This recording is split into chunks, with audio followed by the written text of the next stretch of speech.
All right, guys, welcome into the latest episode of the Starting 11 podcast. My name is Emilio Pena, and I've got Grant Rowland, and we got Morgan Freeland back with us today. The gang is officially back. I think first time since our Champions League preview, which always excited to get the gang back together. We did get the gang back together yesterday to watch the Liverpool and Tottenham game, as Morgan is a Tottenham fan and got to support the Reds here. And for me, it was a pretty fun game to start. Liverpool was up 3-0 after 15 minutes, 1-0 after 2 minutes. Really didn't see that one coming, even though last week's result was kind of similar.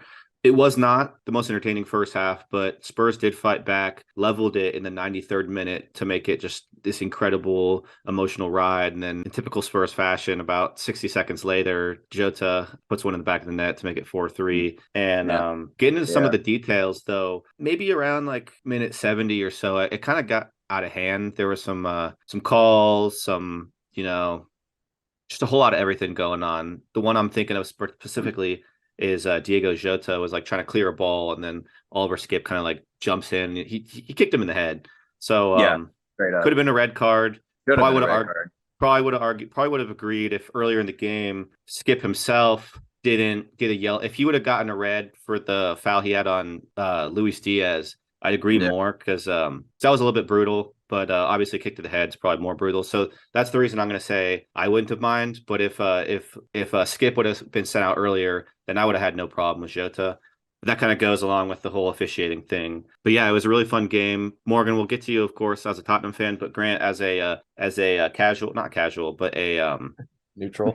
a neutral. That's the word I'm looking for. Yeah. Neutral. As a 'Cause complete Chad. you were at 100% neutral because your two friends were going off basically. It was a Yeah, win-win for you. I celebrated both. Celebrated both.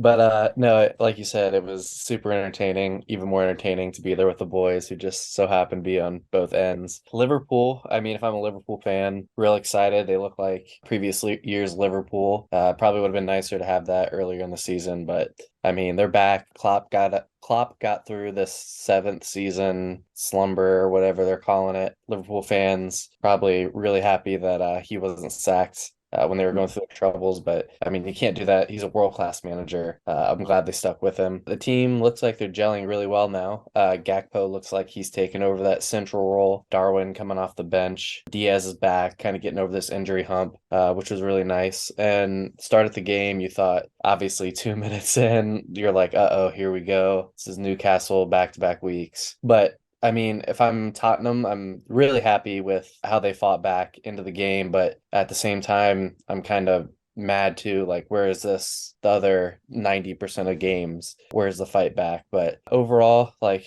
something to build on. I know Tottenham kind of went left with no points, kind of disappointed because how hard they fought back, but I don't know. I'm happy with the performance. Both teams, obviously, as a neutral, was fun. One thing with Tottenham is I would love to see Richarlison kind of get implemented more into the team and not just kind of be this super sub off the bench because the guy did it with Everton of all teams. I'm sure he could do a lot more for Tottenham, but very curious your guys' thoughts on the game, to be honest, because I kind of enjoyed the moment. Obviously, big fun game. So Before Morgan goes, I just wanted to throw in an interesting stat because you did say looks like more Liverpool is quote unquote like back per se. This is the longest stretch this year that they have gone without losing or drawing win streak. This is their quote unquote best form, so to speak. Yeah.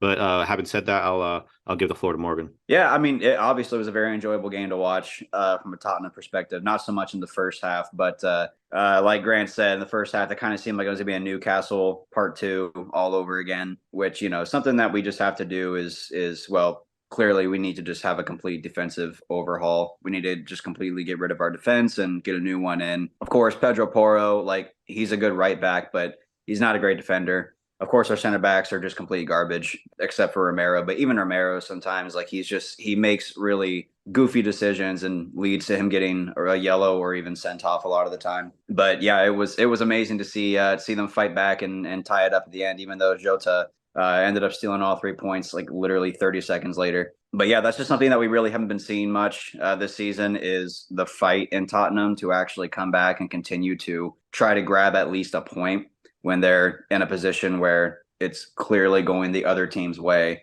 I do. I will say I really do like Ryan Mason as an interim manager. Feel like he should have just went ahead and just gotten that interim role as soon as they got rid of Conte, because Ryan Mason, I mean, he's been with the club ever since like 2016. I mean, like he's been with the club. He loves the club. He cares about it. I do like what he was saying in the post match conference about how he said that we were robbed and all this stuff. He's not afraid to kind of like wear the crest on his sleeve and let everyone know how he feels about how things didn't really quite go our way, even when they probably should have. But yeah, bottom line is we just didn't take our chances when they came to us. We hit the post like 3 times, twice from Sonny and then one from Romero. So if we were just a little more clinical, then we probably could have turned the tide much more in our favor. But it was a really fun game to watch, and it makes me hopeful for the next game. But with Tottenham, you never know. So we'll see what happens.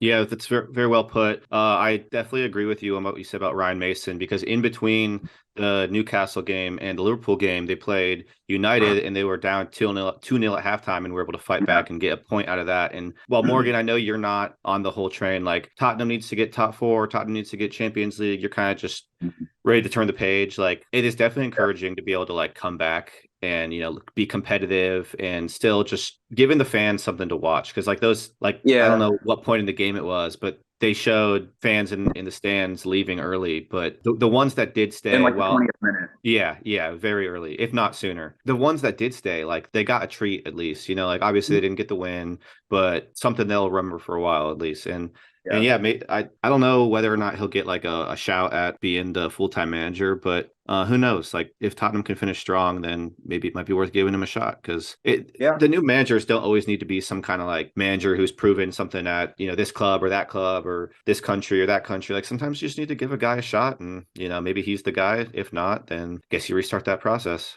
I agree. And honestly, if Ryan Mason was handed the full-time manager title, I wouldn't be upset about that at all. Because like I said before, I want a manager that cares about the club. Like I want a manager that really loves Tottenham. And right now, that guy is Ryan Mason. And I love to see that from a manager, from a coach. We haven't really seen that since Pochettino. So yeah, if he was handed the role, then I wouldn't be upset about that at all. I would still prefer to see like a Nagelsmann in, but we'll see what happens. But you're right. I mean, at this point, I don't care too much about about getting like Champions League spots. I don't really care too much about that, because I would much rather us have less to worry about and focus more solely on maybe some domestic cups, because we're not even close to a spot where we can go to Europe and really challenge for a title, because we just don't have the depth for that right now. We need to get some more depth, especially in our defense, before we can even really think about seriously going to Europe and really challenging for a European title again. So yeah, I think the best thing to do would just be to start the rebuild by just being okay with like maybe getting like a Europa League spot would be nice. Whether or not we'll get that is still kind of in the air. If we get the Conference League, I'm really just not even going to care about that. I would like the team to focus more on the domestic cups, like the Carabao and the FA, and even the league. If we can really focus on that,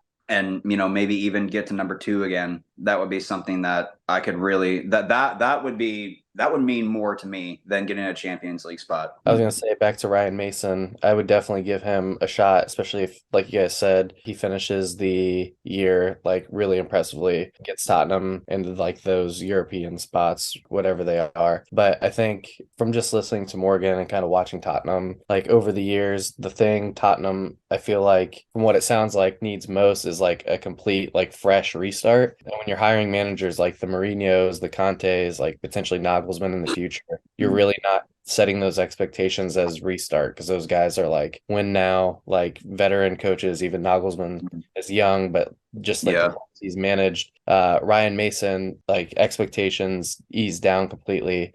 and you can kind of focus on rebuilding that culture. And like Morgan said, sometimes having a manager that genuinely cares and loves the club matters more than like these tactical guys, because they're putting in the extra hours and doing whatever they can to succeed and win. I mean, like Barcelona and Xavi, different situation, but like Xavi had little to no coaching experience. Like he was out in Saudi Arabia coaching, I think player manager, and then full-time coach. But he comes back, and I mean, Barcelona, we could have our hands in any coaches we want, but taking a guy that genuinely like knows and like loves the club. And I mean, that's worked out pretty well. And we've done it in the past, like Guardiola and stuff. So I think Ryan Mason, again, I mean, if it goes like in shambles, maybe not, but if he puts on results, I mean, how likely do you think it would have been for a Conte side or a Mourinho side to make that comeback at Anfield too, not even at home? Right. Yeah, right. Probably pretty unlikely, but Ryan Mason got the boys firing, so I think Ryan Mason would be a good shout and a breath of fresh air to get this club kind of rejuvenated.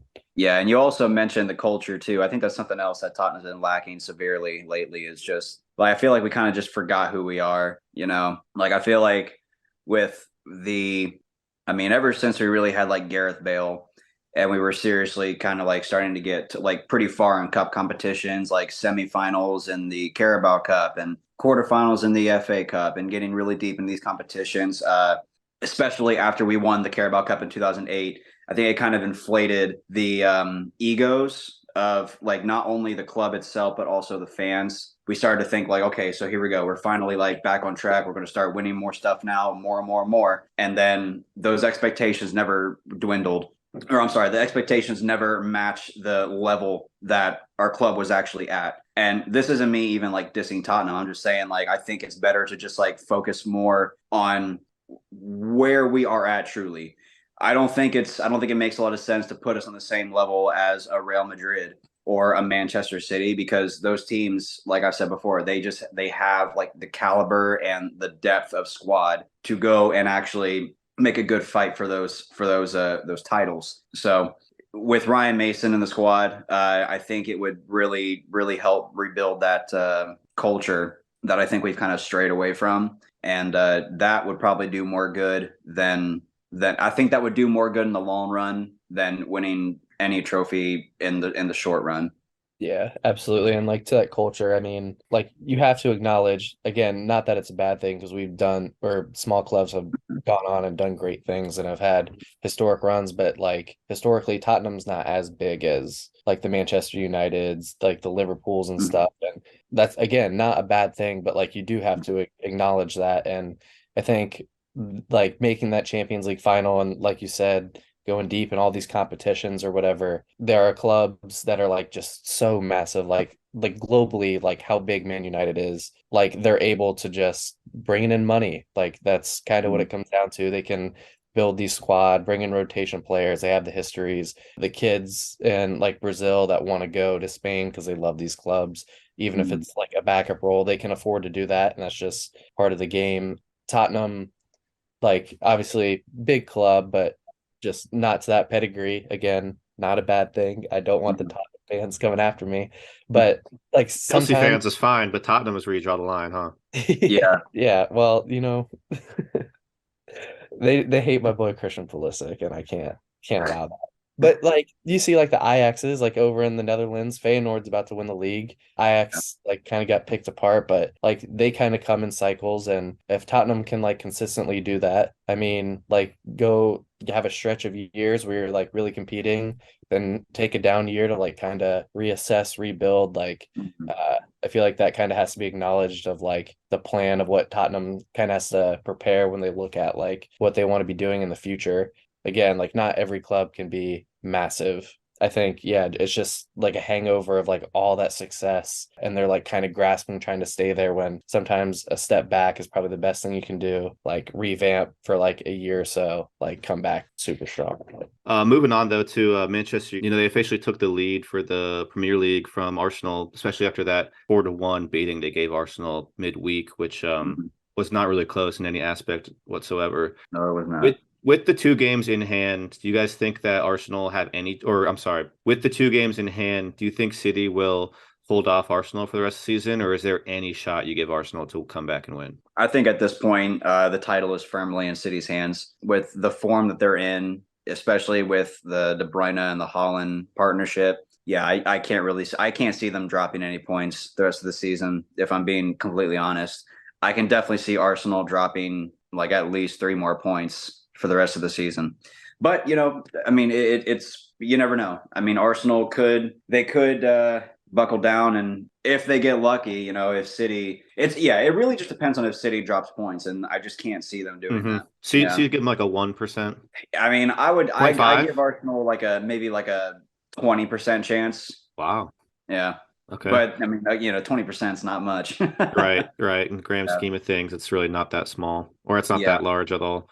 Yeah. Grant, how about you? I think if City's at the moment 1 point up with a game in hand, so point up with a game in hand, I think I don't know when that game is going to be played, but just like assuming City wins that, I'm pretty much locking up the title for Manchester City because you get an entire week basically to kind of not play well. And I mean, there's 6 games left, 7 for City. And City's the team that they face that's highest in the table is currently Brighton, and second would be Brentford, and then Chelsea too. But I mean, they're kind of like a bye week at this point. Yeah, and none of those teams are too hot in form right now. Right. Like Well, offensively. Brighton's in pretty good form. Brighton has been good this year. True, but I don't right. think that City will have any issue with that though. Yeah. Well, and you just never know.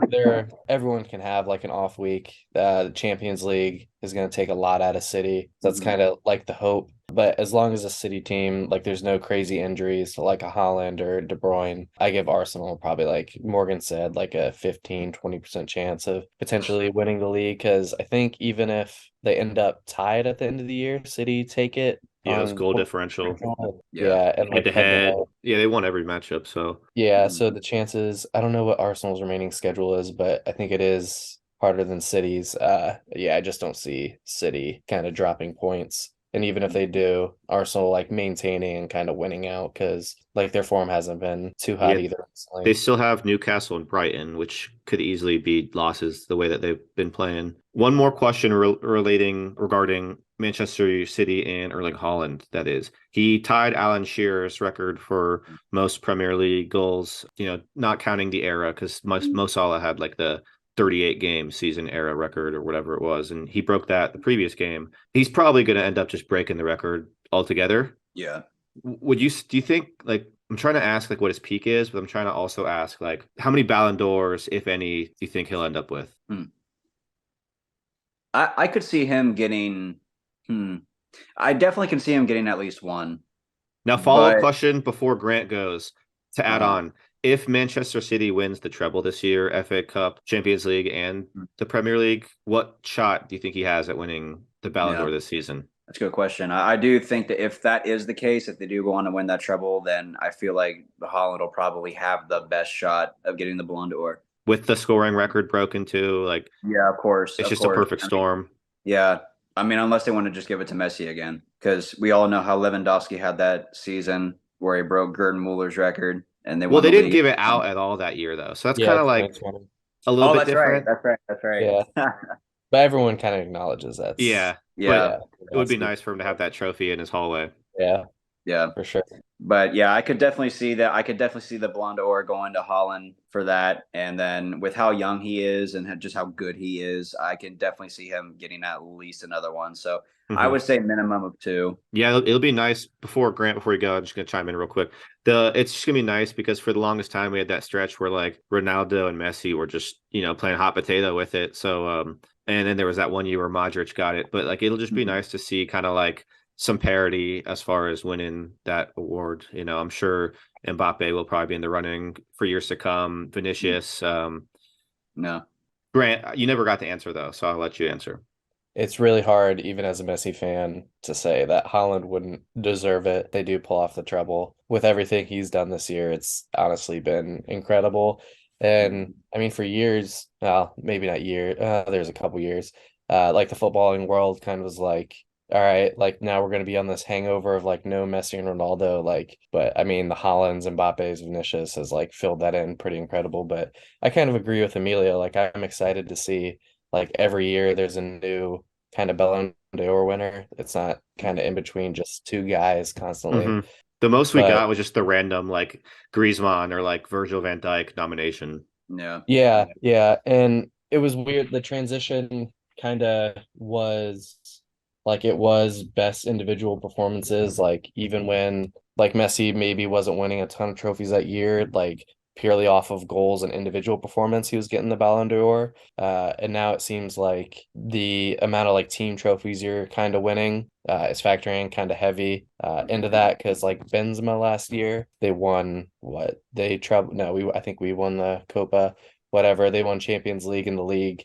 He had the gold numbers too. He was like the most impressive player on that side and rightfully deserved the Ballon d'Or. So, but yeah, I mean, sky's the limit with how many Haaland can win, especially if he stays with this Pep City team. Because Hmm. I mean, it literally is perfect. Yeah, they'll Like be competing for every competition year after absolutely. year. Yeah, and they're gonna replace players too. So like De Bruyne gets too old, he's out. They're gonna replace him with a world-class player to help feed Definitely. Holland. So Now, last but not least, the Champions League semifinals is creeping up on us. So before we got too close, I just want to do a quick little prediction on who we think might win and all that fun stuff. So Manchester City and Real Madrid, which I think is before the season, I'm sure a lot of people probably thought that might be the final, depending on how they got matched up and everything. But very, very, very, very, very exciting game matchup. Two world-class teams. Morgan, I'm going to go with you first. Who do you think might win this one? I could. I think Madrid might have just that slight edge, but it just depends on how much Holland is firing. If Holland is on his A game, I could definitely see them beating out Madrid. But I think if he is even a little bit off of his game, then it's got Madrid written all over it. The first game is in Madrid for whatever that's worth.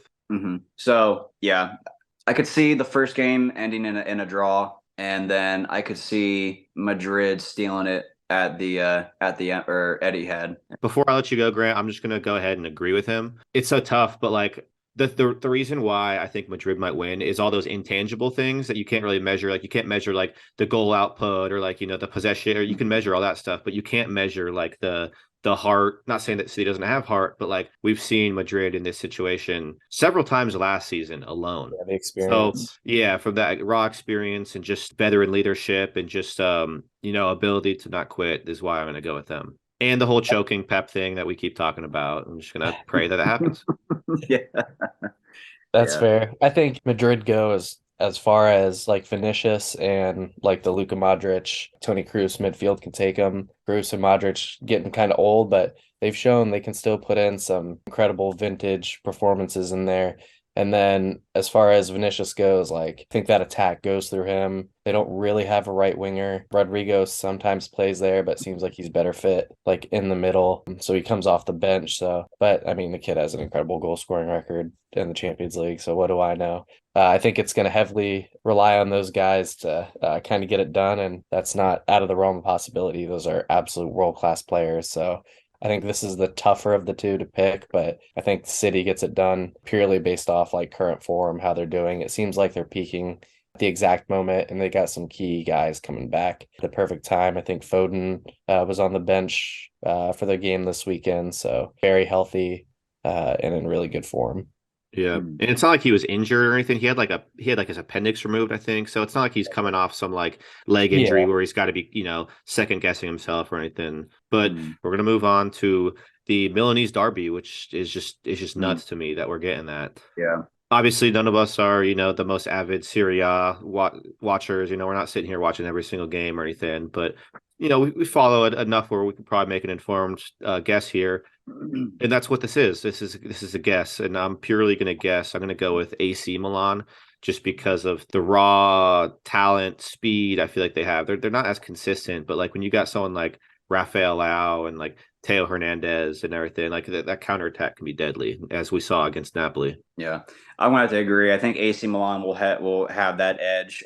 They've been very impressive in the Champions League. I didn't respect them going into our matchup with them, Tottenham with AC Milan, and it didn't seem like the Tottenham players really did either. just based on their form in Serie A this year, or at least at the time when the Champions League started. But they've been doing really well, and yeah, Rafael Leao is just an absolute beast. Unfortunately, I don't know. We're all going to agree on this, which isn't very fun. But yeah, I'm going AC Milan purely based on I think they're battle tested in this tournament. I mean, they went toe to toe with who I thought was the best team in the world and debatably still could be in Napoli, and kept them pretty quiet over the two legs. Yeah, but it's nice to see some like vintage, like top tier clubs back You're right. in. Oh yeah, definitely. And I'm very curious to see how it goes because they play in the same stadium, so neither Yeah. team is Right. traveling, and Yeah. They're just gonna have to like change the you know, color of the seats and stuff. exactly whatever they do. So I think that's gonna Gonna be be fun. nutty. But yeah, That is going to be nutty. What's really cool too was like these two, like obviously this doesn't